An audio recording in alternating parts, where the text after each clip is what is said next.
اعوذ باللہ من الشیطان الرجیم، بسم اللہ الرحمن الرحیم۔ دوسرے پارے میں رکوع نمبر 16 کی آیت نمبر 245 دیکھیں گے کہ اس میں اللہ تبارک و تعالیٰ نے کیا ارشاد فرمایا ہے کہ منزل لذی، کون شخص ہے، کیسا شخص، ایسا یقرض اللہ جو قرض دے اللہ تبارک و تعالیٰ کو، قرضاً حسناً، کیسا قرض دے، اچھا قرض دے، فیضاعفہ، پھر اللہ تعالیٰ کیا ہے دوگنا کر دے اس کو، اضعافاً کثیرتاً، اور اس کو کئی گنا زیادہ کر دے، واللہ یقبض، اور اللہ تعالیٰ اس بات پر قدرت رکھتے ہیں کیونکہ وہی تنگی بھی کر دیتا ہے، ویبسط، اور وہی کشائش کرتا ہے۔ یعنی جو قرض ہم اللہ تبارک و تعالیٰ کو دیں گے تو اللہ تعالیٰ کیا ہے اس میں اس کو کم بھی کر سکتا ہے اور اس کو زیادہ بھی کر سکتا ہے۔ وَإِلَيْهِ تُرْجَعُونَ، اور اسی کی طرف کیا ہے تم لوٹائے جاؤ گے۔ تو یہاں پر اللہ تبارک و تعالیٰ نے اس آیت میں قرض کو بیان کر کے صحابہ کرام کو جہاد وغیرہ کے کار خیر میں خرچ کرنے کی ترغیب دلائی ہے۔ یعنی اگر تم اللہ کی راہ میں خرچہ کرو گے تو وہ ایسا ہے گویا کہ تم کیا ہے اللہ کو قرض دے رہے ہو۔ تو قرض سے مراد یہاں پر نیک عمل کرنا ہے اور اللہ تعالیٰ کے راستے میں خرچ کرنا بھی ہے۔ کہا گیا ہے کہ جو شخص اللہ کو قرض دے تو اللہ تو قرض کا محتاج نہیں ہے، کیونکہ اللہ تعالیٰ کی کیا ہے ساری چیزیں اللہ کی ملکیت میں آتی ہیں، لیکن یہاں پر مجازی طور پر قرض کہہ دیا گیا ہے۔ کیوں؟ اس لیے اس کو ہم اس طرح سے سمجھیں گے کہ جیسے اگر ہم کسی کو دنیا میں قرض دیتے ہیں تو وہ ہمیں اسے کیا ہے واپس ضرور لوٹاتا ہے، تو اسی طرح اگر ہم اللہ کی راہ میں خرچ کریں گے، اس خرچ کرنے کو قرضہ کہا گیا ہے کہ اگر ہم اللہ کو قرض دیں گے تو اللہ تعالیٰ کیا ہے ہمیں اس کو بڑھا کر ضرور عطا کرے گا۔ اور بڑھانے کا بیان ایک حدیث میں آیا ہے کہ اگر ہم اللہ کی راہ میں خرچہ کریں، یعنی اگر ہم ایک گٹھلی کی برابر بھی صدقہ کریں اللہ کی راہ میں تو اللہ تعالیٰ اس کو اتنا بڑھا دے گا، یعنی اس کا ثواب ہمیں اتنا دے گا کہ وہ احد کے پہاڑ کے برابر بھی دے سکتا ہے۔ اللہ تعالیٰ اس بات پر بھی قادر ہے۔ تو اللہ تعالیٰ کو قرض دینے کا یہ بھی مطلب بیان کیا گیا ہے کہ اس کے بندوں کو قرض دیا جائے اور ان کی ضرورت کو کیا ہے پورا کیا جائے۔ اگر ہم دنیا میں کسی بندے کو قرض دیں گے تو گویا کہ ہم اگر ہماری نیت اچھی ہے، اچھی نیت سے ہم اس کو قرضہ دیں گے تو کیا ہے ہم اللہ کو قرضہ دے رہے ہیں۔ حدیث میں قرض دینے کی بہت فضیلت وارد ہوئی ہے۔ نبی کریم صلی اللہ علیہ وسلم نے فرمایا کہ جو مسلمان دوسرے مسلمان کو قرض دے دیتا ہے تو یہ قرض دینا اللہ کے راستے میں اس مال کے 2 دفعہ صدقہ کرنے کے برابر ہے۔ تو بیان کیا جاتا ہے کہ جب یہ آیت نازل ہوئی تو اس آیت کو سن کر لوگوں میں 3 طرح کے فرقے بن گئے۔ پہلا فرقہ تو وہ بد نصیب لوگوں کا تھا جنہوں نے یہ آیت سن کر کہا کہ اے محمد صلی اللہ علیہ وسلم، یعنی اے محمد تمہارا رب کیا ہے وہ ہماری طرف محتاج ہے اور ہم کیا ہیں مالدار ہیں، یعنی اللہ کو کیا ہے قرض کی ضرورت ہے، نعوذ باللہ۔ تو اس کا جواب قرآن کریم کی دوسری آیت میں دیا گیا۔ اور دوسرا فرقہ ان لوگوں کا ہے جنہوں نے اس آیت کو سن کر اس کے خلاف کیا، یعنی اللہ کی راہ میں کیا ہے خرچہ نہیں کیا، لوگوں کی ضرورت کو پورا نہیں کیا، بلکہ انہوں نے کیا ہے کنجوسی کو اختیار کر لیا۔ مال کی طرف زیادہ رغبت اور اس کی حرص نے ان کو اس طرح باندھ دیا کہ ان کو اللہ تعالیٰ کے راستے میں خرچ کرنے کی توفیق ہی نہیں ہوئی، وہ کنجوسی کرنے لگے۔ دوسرا فرقہ یہ ہو گیا۔ اور تیسرا فرقہ ان خالص مسلمانوں کا ہے جنہوں نے فوراً ہی اس آیت پر عمل کر لیا اور اپنا پسندیدہ مال کیا ہے اللہ کے راستے میں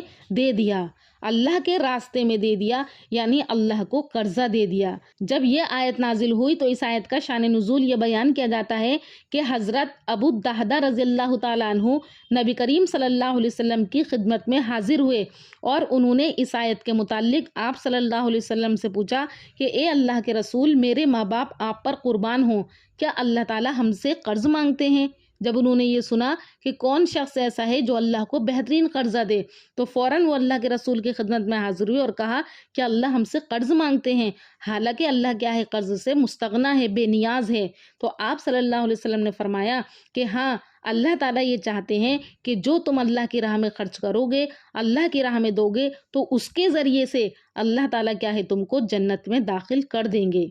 تو ابو الدہدہ رضی اللہ تعالیٰ عنہ نے یہ سن کر کہا کہ اللہ کے رسول آپ اپنا ہاتھ بڑھائیں، تو آپ صلی اللہ علیہ وسلم نے اپنا ہاتھ بڑھا دیا۔ تو ابو الدہدہ نے آپ کے ہاتھ پر ہاتھ رکھ کے کہنا شروع کیا کہ میں کھجور کے 2 باغوں کا مالک ہوں، اس کے علاوہ میری ملکیت میں کچھ بھی نہیں ہے، تو اے اللہ کے رسول میں اپنے یہ دونوں باغ کیا ہے اللہ کو قرض دیتا ہوں۔ تو آپ صلی اللہ علیہ وسلم نے ان سے فرمایا کہ اے ابو الدہدہ تم ایک باغ اللہ کے راستے میں وقف کر دو اور دوسرا کیا ہے اپنے گھر والوں کی ضرورت کے لیے باقی رکھو، تاکہ اس کے ذریعے سے کیا ہے تم اپنے گھر کے خرچ کو چلا سکو۔ تو ابو الدہدہ رضی اللہ تعالیٰ عنہ نے کہا کہ اللہ کے رسول آپ گواہ رہیے، ان دونوں باغوں میں سے میرے پاس جو ہے ایک بہترین باغ ہے جس میں کیا ہے کھجور کے 600 درخت ہیں، تو اس والے باغ کو جو بہتر ہے اس کو میں اللہ کے راستے میں کیا ہے خرچ کرتا ہوں۔ تو آپ صلی اللہ علیہ وسلم نے فرمایا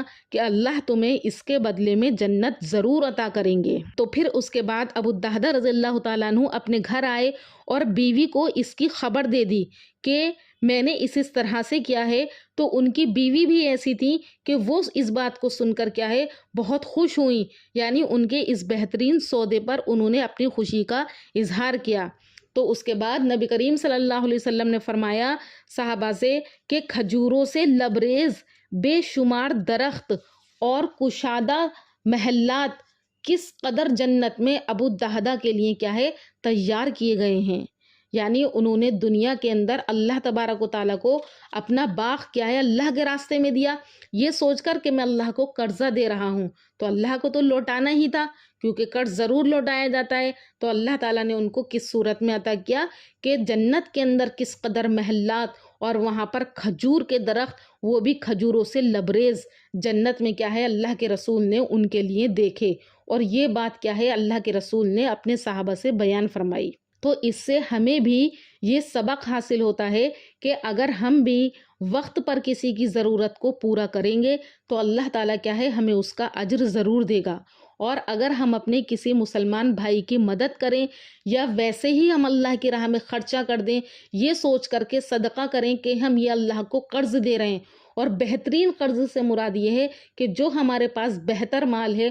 ہم اس کو اللہ کی راہ میں خرچہ کریں، کیونکہ حدیث بھی یہی ہے کہ اس وقت تک ہم کامل مومن نہیں ہو سکتے جب تک کہ ہم کیا ہیں اپنے پسندیدہ مال کو اللہ کی راہ میں خرچ نہ کریں، جیسا کہ ابو الدہدہ نے اپنا اچھا باغ کیا ہے وہ اللہ کی راہ میں دیا اور کم کھجوروں کے درخت والا باغ وہ اپنے گھر والوں کے لیے رکھا، تو ان کے لیے اللہ کے رسول نے کیا خوشخبری دی کہ جنت میں ان کے لیے کس قدر کے محلات ہیں، اور وہاں پر ان کے لیے کھجوروں سے لبریز درخت کیا ہیں ان کے لیے تیار کیے گئے ہیں۔ تو اگر ہم بھی دنیا میں اپنے بھائی کی مدد کریں، کسی کی بھی مدد کریں اور وقت پہ اس کی ضرورت کو پورا کر دیں اور ہم اللہ کو قرض دیں، تو اللہ تعالیٰ بھی کیا ہے ہمیں اس کا بہتر بدلہ عطا کریں گے۔ تو آج سے ہم کسی کی ضرورت ہوتی ہے اس کو پورا کر دیتے ہیں، کسی کو اگر قرض کی بھی ضرورت ہوتی ہے تو ہم قرض بھی دے دیتے ہیں، تو ہم اپنی نیت کو درست کر لیں، یہ سوچ کے دیں کہ ہم یہ اللہ کی راہ میں دے رہے ہیں، یا اگر کسی کو قرضہ دے رہے ہیں تو ہم یہ سوچیں کہ یہ ہم اللہ کو قرض دے رہے ہیں، انشاءاللہ ہمیں کیا ہے اللہ اس کا ضرور بدلہ دے گا۔ اور اگر ہم کسی کو قرض دیں تو قرض میں واپسی کے وقت اگر زیادتی کی شرط نہ ٹھہرائی گئی ہو تو اپنی طرف سے قرض سے کچھ زیادہ ادا کر دیا جائے، تو یہ پسندیدہ فرمایا ہے عمل اللہ کے رسول نے۔ نبی کریم صلی اللہ علیہ وسلم نے فرمایا کہ تم میں بہترین شخص وہ ہے جو اپنے حق یعنی قرض کو اچھے طریقے سے ادا کرے، یعنی اگر ہم نے کسی سے 100 روپے ادھار لیے ہیں اور وقت مقررہ پر ہم اس کو اپنی طرف سے اگر 110 روپے دے دیں، یعنی کچھ زیادہ کر کے دے دیں، تو اگر ہم سے کسی نے کچھ پیسے ادھار لیے ہیں اور وہ وقت مقررہ پر ہمیں پیسے دے تو قرض دینے والا اگر اپنی طرف سے کچھ بڑھا کر کے دے دیتا ہے تو اس بات کو اللہ کے رسول نے کیا ہے پسندیدہ فرمایا ہے۔ لیکن اگر زیادتی کی شرط ٹھہرائی گئی ہو قرض دیتے وقت کہ میں تم کو یہ قرضہ بھی دے رہا ہوں اور مجھے اس پر اتنے زیادہ پیسے چاہیے، تو وہ حرام ہے اور سود ہے۔ تو ہمیں کیا ہے اس بات سے بچنا ہے اور اچھے طریقے سے اللہ کو قرض دینا ہے یا اللہ کی راہ میں صدقہ کرنا ہے، اور یہ یقین کے ساتھ کریں گے انشاءاللہ کہ اگر ہم ایسا قرضہ دیں گے تو اس کا بدلہ کیا ہے ہمیں اللہ جنت میں ضرور عطا فرمائے گا۔